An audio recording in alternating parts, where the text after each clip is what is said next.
நாம இதுக்கு முன்னாடி என்ன மாதிரி வகைகள்லாம் சேவை பண்ணன்றத மக்கள் எல்லாருமே தெரிஞ்சுக்கிட்ட பிறகு, புரிஞ்சுக்கிட்ட பிறகு மக்கள் எல்லாரும் நம்மளை கூப்பிடுவாங்க. மக்களோட போராட்ட காலத்துல போய் நம்ம நிப்போம். நம்மளை தாண்டி யாரு தொர்றா பார்ப்போம், எந்த திட்டத்தை உள்ள கொண்டு வர்றா பார்ப்போம்னு சொல்லி திரு சீமான் அவர்கள் கர்ஜித்த குரல்ல பேசியிருந்தாரு. என்னுடைய முன்னோர்கள் மக்களுக்காக ரத்தம் சிந்தினாங்க, நான் வெறுமனே வேர்வை மட்டும்தான் சிந்துறேன். என்னோட முன்னோர்கள் மக்களுக்காக உயிரை விட்டாங்க, நான் வெறுமனே உணர்வை மட்டும்தான் விடுறேன். என்னோட முன்னோர்கள் மக்களுக்காக கொத்து கொத்தா செத்து மடிஞ்சாங்க, ஆனா நாங்க செத்து மடியிற கூட்டம் இல்ல.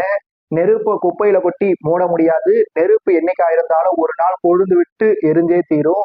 அந்த நெருப்பை உருவாக்குறதுக்கு எண்ணற்ற வகையான தீப்பந்தங்கள் தேவையில்லை. அந்த நெருப்பை உருவாக்குறதுக்கு ஒரே ஒரு தீக்குச்சி மட்டும் போதும்.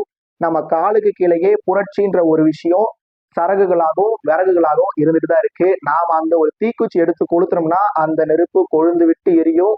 அந்த நெருப்பு நாம் தமிழர் கட்சியோட ஆட்சியை வரவிருக்க 2031 தமிழ்நாடு சட்டமன்ற தேர்தலில் உருவாக்கும்னு சொல்லி திரு சீமான் அவர்கள் நம்புறாரு. திரு சீமான் தம்பிகளும் சரி, தங்கைகளும் சரி, கண்டிப்பாக அதை நம்பதான் செய்வாங்க.